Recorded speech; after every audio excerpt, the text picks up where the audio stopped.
हम लोग बात कर रहे थे फर्स्ट ईयर यूनिट नंबर 6 की और इस लेक्चर सीरीज में हम लोग 6.5 तक के पहले 7 सवाल कर चुके हैं। आज आखिरी 3 क्वेश्चंस को देखते हैं। तो स्टार्ट करते हैं क्वेश्चन नंबर 8 से। द स्टेटमेंट इज कि sum of interior angles of a polygon having sides 3, 4, 5 up to so on. क्या है जी? Forms an arithmetic progression. Given condition है जी कि पॉलीगॉन क्या होती है? क्लोज फिगर हैविंग 3 और मोर साइड्स। ऐसी बंद शक्ल जिसकी 3 या 3 से ज्यादा साइड्स हो उसे हम पॉलीगॉन कहते हैं। कौन सी होती है 3 साइडेड पॉलीगॉन? एक ट्राइंगल होती है।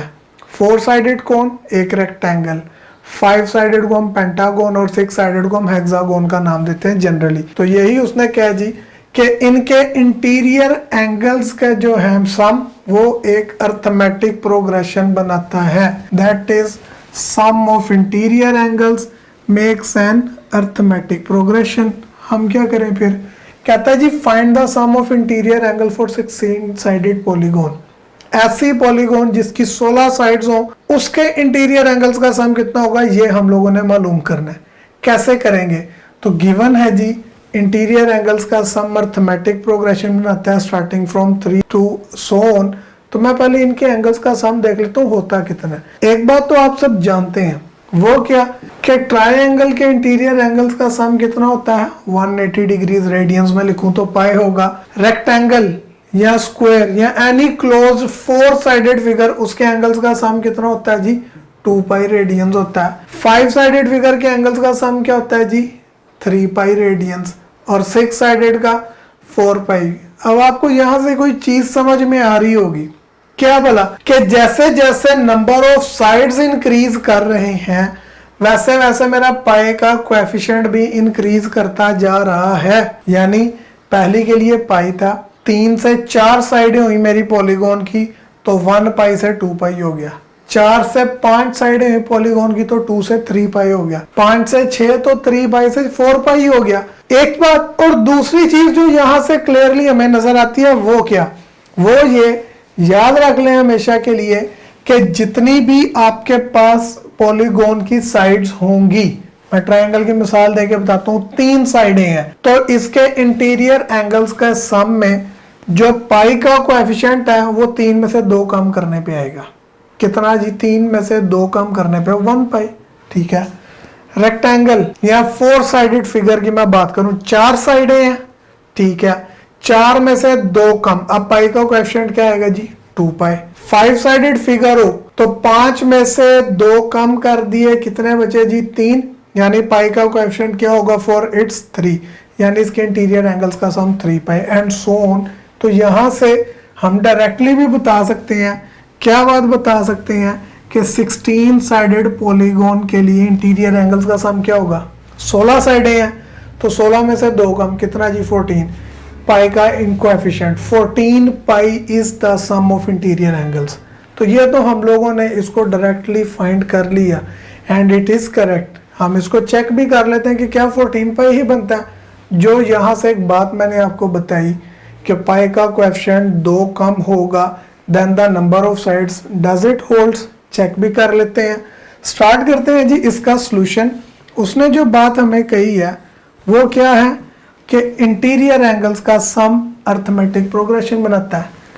3 साइड से स्टार्ट हो रही है तो 3 साइड्स की पहली जी पाई, दूसरा 2 पाई, तीसरा यानी 5 साइडेड फिगर के लिए 3 पाई, 6 साइडेड फिगर के लिए 4 pi and so on it is progressing. और मैंने जाना कहाँ तक? क्या मैंने 16 साइडेड पॉलीगॉन के लिए निकालना है और 16 साइडेड तक मेरे पास कितनी ये नंबर ऑफ टर्म्स बनेगी? स्टार्ट कहाँ से लिया था? 3 से, यानी कि 2 कम से अब बात लेके चल रहे हैं। 3 साइडेड है तो 3 वाला पहले रकम को डिनोट कर रहा है, 4 वाला दूसरी को, 5 वाला तीसरी को। तो 16 साइडेड पॉलीगॉन एक्चुअली में मेरी 14th टर्म को इंडिकेट करेगा। क्लियर होगी बात ये? अब मैंने ये फाइंड करनी है जी A14। क्लियरली एक अरिथमेटिक प्रोग्रेशन है। वो कैसे? एंगल्स का डिफरेंस कितना आ रहा है जी? 1 पाई का। 2 पाई में से 1 पाई निकाले 1 पाई, 3 पाई में से 2 पाई निकाले 1 पाई, यानी the difference is common so the progression is arithmetic. और अरिथमेटिक प्रोग्रेशन के लिए an का फॉर्मूला हमने पढ़ा हुआ जी A1 plus n-1 times of d। ठीक है, मेरे पास सारी वैल्यूज मौजूद है, पुट करता हूँ। मुझे A14 चाहिए। A14 किसको शो कर रही है? 16 साइडेड पॉलीगॉन को। इक्वल A1 फर्स्ट टर्म क्या है जी? पाई प्लस n कितना लेके चल रहे हैं जी? 14 minus 1। Common difference obviously clear है, पाई आ रहा है। सिंप्लीफाई करें जी, लेफ्ट साइड पे आपके पास A14 ही रहेगा इक्वल पाई। वैसे 14 में से 1 माइनस करने पे कितने आ गए जी? 13 पाई। सो 13 पाई प्लस 1 पाई, 14 पाई मेरे पास आ जाता है जी, इंडिकेटिंग द A14। तो वो ही चीज आ गई, 14 पाई ही एंगल बना 16 साइडेड पॉलीगॉन के लिए। और ये बात हम पहले भी कह चुके थे। So we have proved it, आप ऐसे भी कह लें, या find it for the question. So क्या हम लोगों ने रिजल्ट निकालना है? वी हैव फाउंड दैट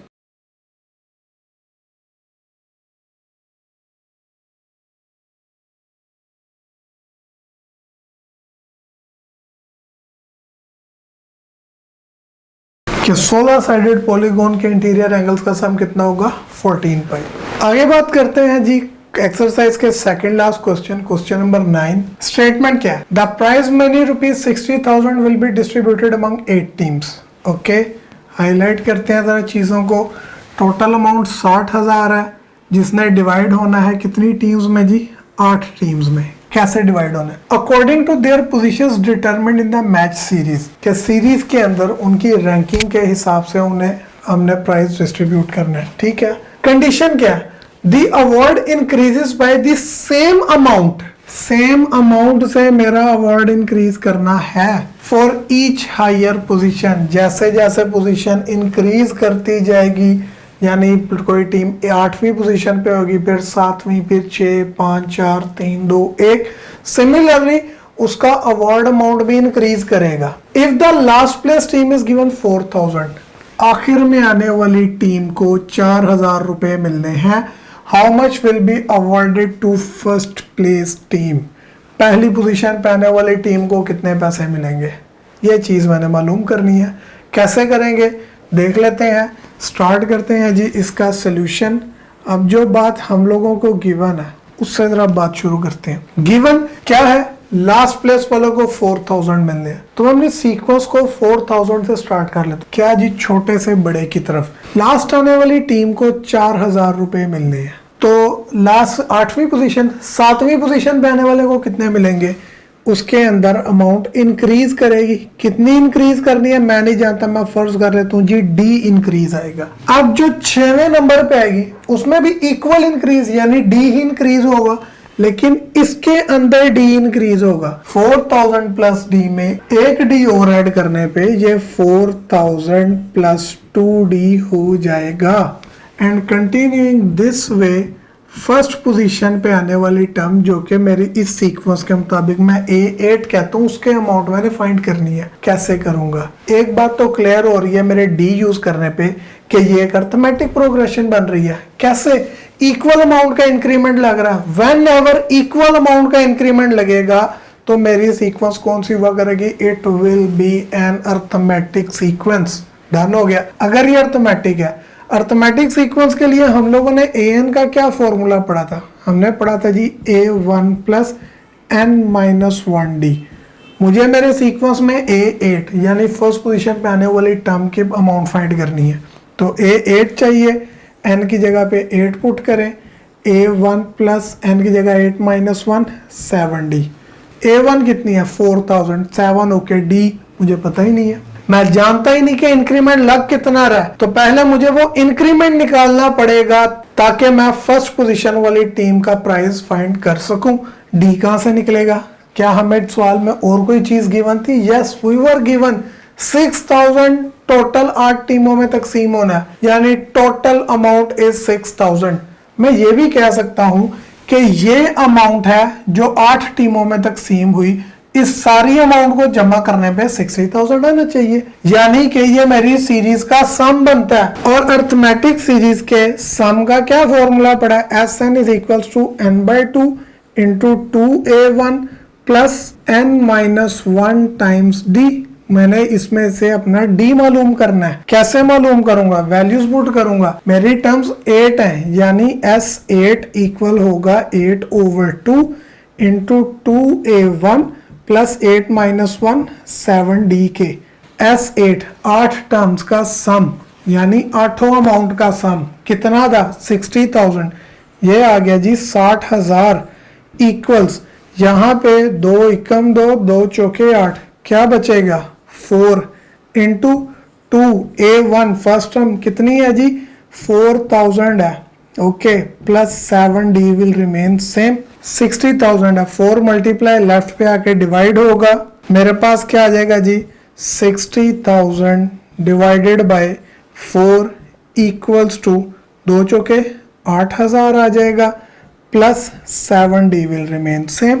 अब 60,000 को 4 पे डिवाइड करवाएं व्हाट विल यू गेट, तो आपके पास आ जाएगा 15,000 इक्वल्स टू 8,000 जमा 7D 8,000 प्लस हो रहा है लेफ्ट में जाके क्या होगा माइनस, सो 15,000 में से 8,000 माइनस करने पे यकीनन आपको पता चल गया होगा कितने बचेंगे 7,000, तो 7D इक्वल किसके आ गया 7,000। मैं D नहीं निकालता, क्यों, मुझे इस इक्वेशन में 7D ही चाहिए ना, तो मैं डायरेक्ट 7D की वैल्यू पुट कर देता हूँ। A1 तो मेरे पास है, वैल्यू डायरेक्ट पुट करूंगा। क्या बात मैं लिखूंगा, आई विल राइट इक्वेशन 1 में वैल्यूज पुट करें तो क्या हो जाएगा जी A8 इक्वल आ जाएगी A1 जो कि थी 4,000 प्लस 7D वो है जी 7,000, तो 7 4 11 यानी फर्स्ट पोजीशन पे आने वाली टीम को 11,000 रुपए मिलेंगे। इस बात को लिख भी देते हैं। सो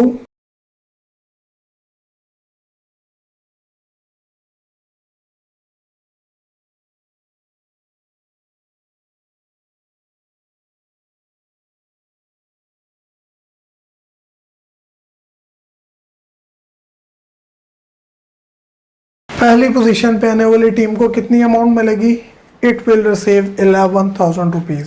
फाइनली बात करते हैं लास्ट क्वेश्चन एक्सरसाइज 6.10 का। क्या स्टेटमेंट है हमारे पास, कहता है जी an equilateral triangular base is filled by placing 8 balls in the first row. Triangular base है मेरे पास, equilateral, all 3 sides are equal और मैंने उसकी बेस को फिल किया है। कैसे, I have filled it by 8 balls in the first row, 7 balls जो है वो सेकंड रो में, and so on with 1 ball in the first row. ये मैंने आपके पास कंसीडर की वो ट्रायंगुलर बेस है इक्विलेटरल ट्रायंगल की, जिसकी फर्स्ट रो के अंदर 8 बॉल्स हैं, सेकंड रो के अंदर 7 6 5 4 3 2 और लास्ट रो में 1 बॉल है कंटिन्यूइंग दिस वे। ठीक हो गया जी, ये बेस लेयर हम लोगों ने बात की है। आगे क्या कहता है, आफ्टर दिस बेस लेयर, मतलब ये बेस लेयर थी, पहली लेयर मेरे पास आई बेस की, पहली लेयर मेरे पास आई उस ट्रायंगुलर रीजन की। आगे क्या कहता है, सेकंड लेयर जो दूसरी लेयर है वो कैसे बनी है जी, 7 बॉल्स पहली रो में, 6 बॉल्स सेकंड रो में, and so on with 1 ball in the last row. मतलब ये मैंने बेस लेयर आपके पास बनाई, इसके ऊपर जो दूसरी लेयर आनी है उसके अंदर कितनी बॉल से बात स्टार्ट हो रही है, यहाँ पे मैंने आपके पास अरेंज की हुई है। सो वी कैन सी कि ये मेरे पास जो सेकंड लेयर बनेगी उसके अंदर 7 बॉल्स हैं, 1 2 3 4 5 6 7 और 7 से कम होते होते 1 तक, यानी इस रो में 6 होंगी, इसमें 5 4 3 2 1। ओके, फिर क्या कहता है जी, कंटिन्यूइंग दिस प्रोसेस, कौन सा प्रोसेस जी, कि एक लेयर के ऊपर दूसरी लेयर का प्रोसेस लगाते जाने। और कैसा प्रोसेस, सबसे नीचे वाली बेस लेयर 8 से स्टार्ट हो रही थी, उसके ऊपर वाली लेयर 7 से शुरू हुई, उसके ऊपर वाली लेयर 6 5 4 3 2 1। इसी प्रोसेस को कंटिन्यू करते हुए ये मेरे पास बॉल्स का एक पिरामिड बन जाता है। हमने इस पिरामिड का करना क्या है, we have to find how many balls are there in this pyramid, के इस पिरामिड में कितनी बॉल्स होंगी in total, that's what we need to find. अब ये हम लोग कैसे फाइंड करेंगे, क्या इसकी कोई अरिथमेटिक सीक्वेंस बनती है या मैं इससे कोई सीरीज जनरेट कर सकता हूँ जिसके मुताबिक मैं इन सारों को ऐड करूं तो मेरे पास टोटल निकल आए? नहीं, ऐसा हमारे पास मुमकिन नहीं है। तो फिर हम करेंगे क्या, मैं इसका सॉल्यूशन स्टार्ट करूंगा और हर लेयर की इंडिविजुअली बोल्स काउंट कर लेंगे कि फर्स्ट लेयर जिसमें 8 से स्टार्ट हुए, फिर उसके बाद 7 6 5 4 3 2 1, ये पहली लेयर है। पहली लेयर की टोटल बॉल्स मैं फाइंड करूंगा कितनी है, फिर ऊपर वाली लेयर की बॉल्स का सम, फिर उससे ऊपर वाली का, और इन हर लेयर का इंडिविजुअल सम फाइंड करेंगे एंड देन फाइनली सारों को ऐड कर देंगे। I will get this pyramid. Start करते हैं जी इसका सॉल्यूशन। मैं बात स्टार्ट करता हूं जी अपनी फर्स्ट लेयर से। अब पहली लेयर की बात है, पहली लेयर उसने हमें कहा था it is starting from 8 balls, उसके बाद अगली में 7 6 5 4 3 2 1। अब मैंने फाइंड करना है कि टोटल कितनी बॉल्स हैं इस लेयर में, तो ऑब्वियसली मैं इन सारों को क्या कर दूंगा जी, ऐड कर दूंगा। I have to add these all to find the total number of balls in the base layer. Add करने का क्या कोई तरीका है, कोई शॉर्टकट के मैं सारों को डायरेक्ट ऐड करूं? आप डायरेक्ट भी ऐड कर सकते हैं, but we can use a formula as well. अगर मैं इसको देखूं, ये मेरे पास एक अरिथमेटिक सीरीज है जिसमें हर दो टर्म्स का डिफरेंस जो है वो कॉमन जा रहा है, विच इज -1।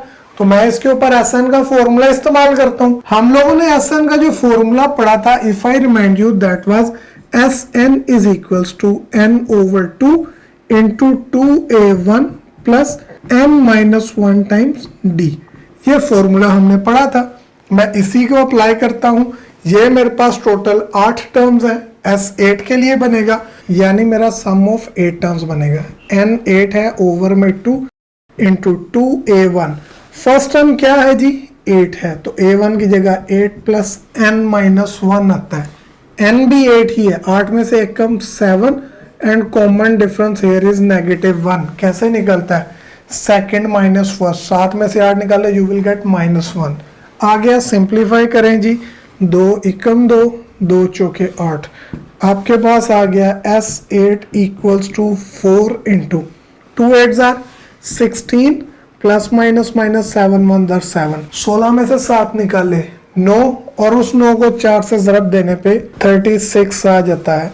सो इसका मतलब जो मेरी पहली लेयर बनेगी, the base layer, it contains a total of 36 balls. अब जो बेस लेयर है, इससे ऊपर सेकंड लेयर, उसके अंदर कितनी बॉल्स होंगी वो फाइंड करना है।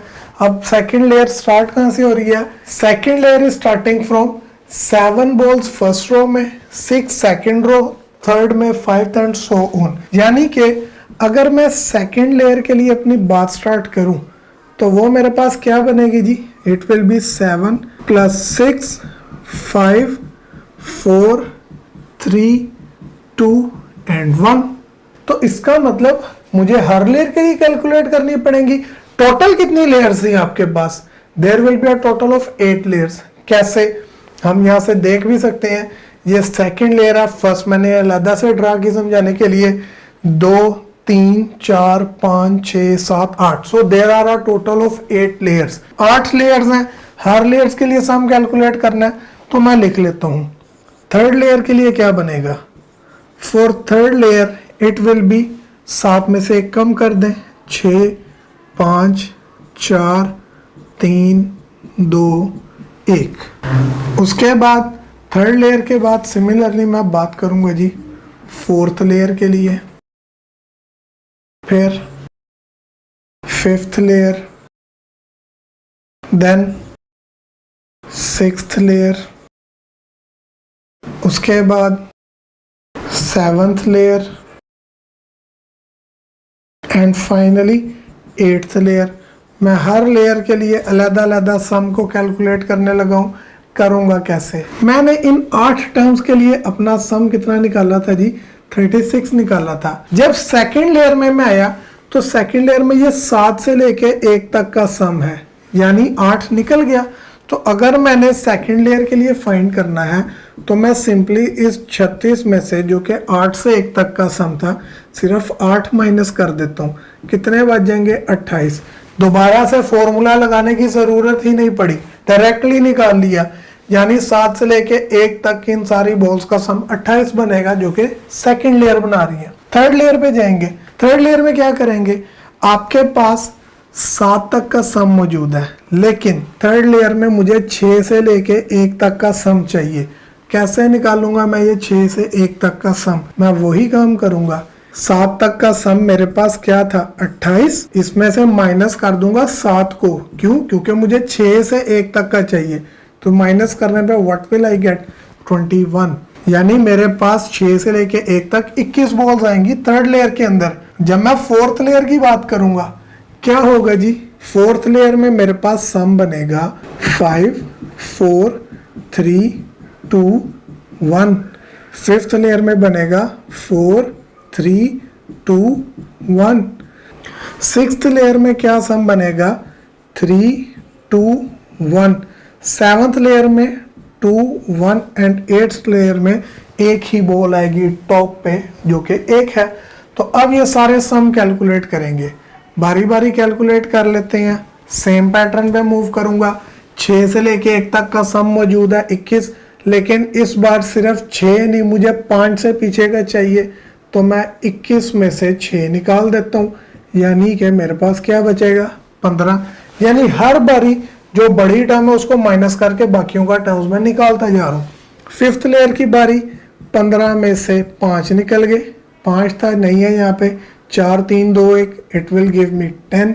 सिक्स लेयर की बारी, मैं 10 में से 4 निकाल दूंगा तो 6। सेवंथ लेयर की बारी, क्लियर है 3 है, और एट्थ लेयर में 1 ही सम आना है। तो मैंने हर लेयर का सम इंडिविजुअली कैलकुलेट कर लिया है। सो फाइनली मैंने अपनी 8 लेयर्स के लिए जो ये पिरामिड बना रही है, हर इंडिविजुअल लेयर की बॉल्स का सम मालूम कर लिया। बट क्वेश्चन में मेरे से पूछा गया था how many balls are there in pyramid, total इस पिरामिड में इंक्लूडिंग दिस बेस कितनी बॉल्स बनेंगी। तो मैंने एक लेयर से लेके 8वीं लेयर तक सारे सम कैलकुलेट कर लिए हैं। व्हाट आई एम आस्क्ड कि टोटल बॉल्स बताएं कितनी होगी। तो अगर आपको टोटल नंबर ऑफ बॉल्स चाहिए, हर लेयर में मौजूद गेंदों की तादाद को जमा कर दें।